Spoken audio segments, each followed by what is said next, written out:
Here's how you know that EA is worried about doing a conference. Minutes in, we start getting pop-up reminders that Star Wars Battlefront is coming. Even the presenters keep informing us that, yes, Star Wars Battlefront is happening.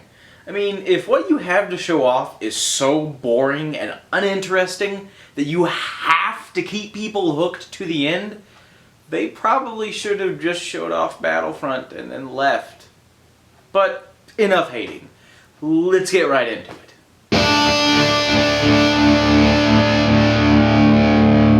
EA hit the ground running with Mass Effect Andromeda, named of course for our closest neighboring galaxy. They promised a new galaxy to explore, and while we didn't get to see much, what we did see was shinier, exciting, and just overall bigger.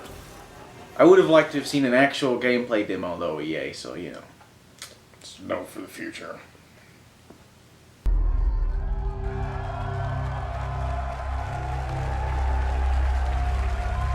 Things seemed to immediately take a turn for the worse, as they decided to talk about Need for Speed, and great. A cutscene. Car porn. From the sounds of things, it seems like they're trying to take all of the best aspects of the various Need for Speed subseries and combine them into one epic racing game. And oh, it's on Frostbite? Well, that might be interesting. Still, I wasn't very excited. I mean, great, just another car game. And then the demo happened.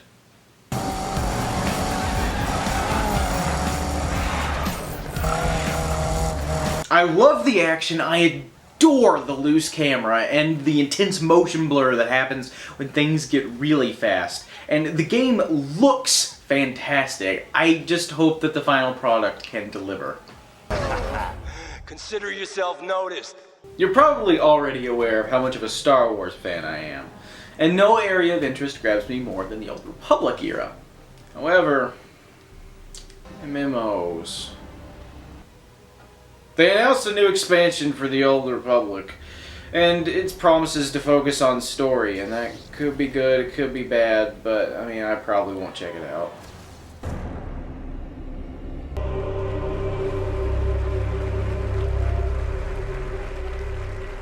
Next came Unravel, a new little indie IP from Sweden. Sweden? Oh good, that means I can...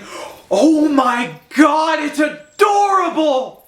The guy presenting was so nervous his hands were like bobbleheads on washing machines. And while that was endearing enough, the game itself looks really good too. The yarn-based puzzles seemed super interesting, and it all looked like it had the level of polish that you just don't expect from an indie game. The one thing I didn't really like was, oh fuck that gopher! But I am really excited to see more from this game.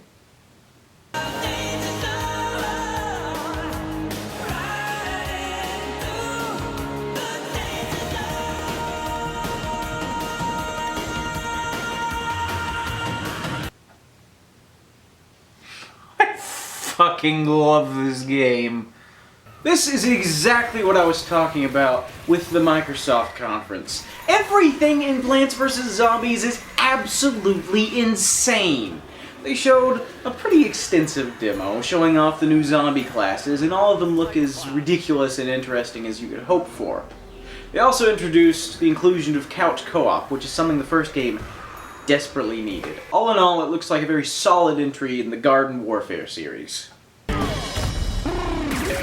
Well, this is EA after all, and we can't very well get away without witnessing the rise of another disgusting brood of sports games.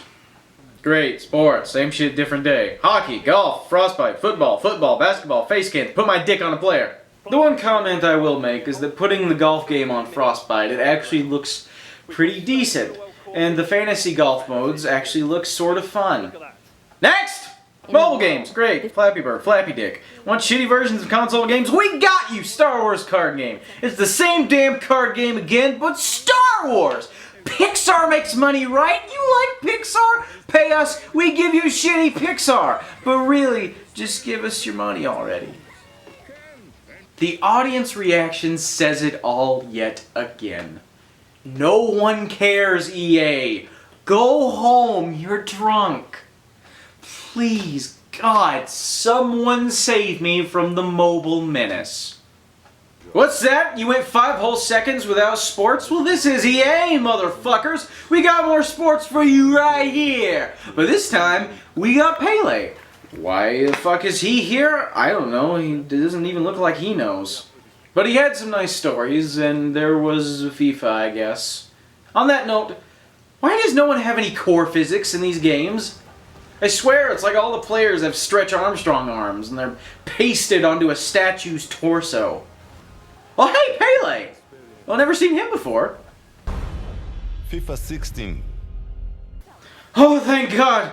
Sports are over. Listen, lady, whatever you are selling, I am buy. Oh, it's just Mirror's Edge. I don't know what it is about Mirror's Edge, but I've never been able to get into it. I appreciate the concepts behind it, but for whatever reason, it's just never grabbed me. Mirror's Edge Catalyst looks to be more of the same, but this time set in a free roam world.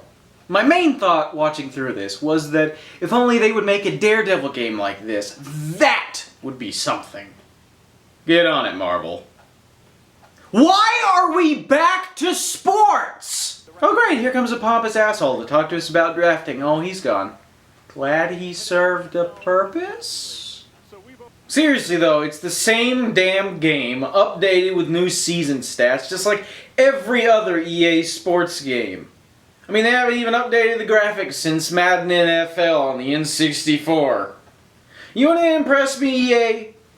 Make me an Oculus Rift Quidditch game, and you will have all of the money that I can find. Until then, shut up. NFL 6. I've learned that every once in a great while... Okay, Peter Moore, what are you trying to sell me? one of the most beloved sagas of our time. You don't mean... Star Wars Battlefront. Yes! Yes! Oh my God! Yes! For those of you that don't know, the original Star Wars Battlefront is my favorite game of all time.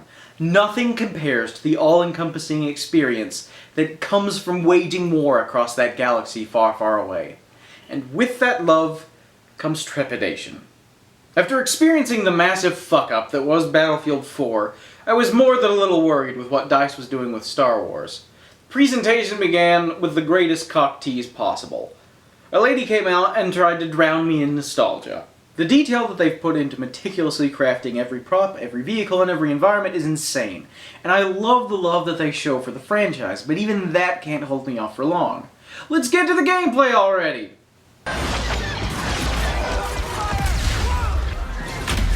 Rebels incoming! The rebels have activated the uplink. Move on that position. TIE fighter incoming! Walker incoming! Soldier down! I am awestruck. A lot of people were worried that we'd just be getting Battlefield with a new coat of paint on it. But Battlefield has never been so fluid. Battlefield has never been this smooth. Battlefield has never had such freedom of mobility, and Battlefield has certainly never looked this cool. The game looks amazing, the game feel seems immaculate, and the vehicles all seem to handle exactly how they should. This is exactly what I've been hoping for in Star Wars Battlefront. First-person, third-person transition on the fly, bots, hero combat, it has all the ingredients it needs. Now this game does seem to take after the first Battlefront more than the second, what with no space combat and multiple maps per planet rather than a whole slew of maps with one map per planet. But that doesn't really bother me since I liked the first Battlefront more anyway, and even if that does bother you, you have to admit that for DICE's first foray into the Battlefront series, this game looks amazing. I'm almost a little afraid to say it, and we'll see a little further down the road, but I think we may finally be in good hands. Battlefront is back.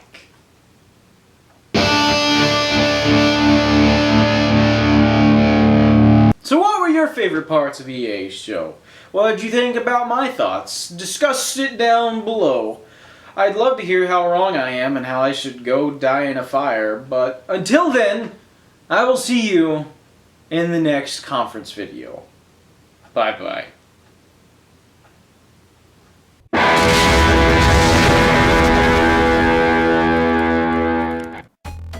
Like what you see? Well, why not throw out a like? Want to see more? Click that subscribe button to stay up to date. Got something to say? Well, there's a place for that too.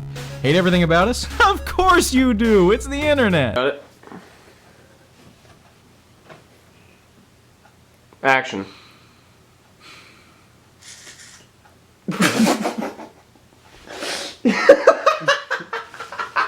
Sorry.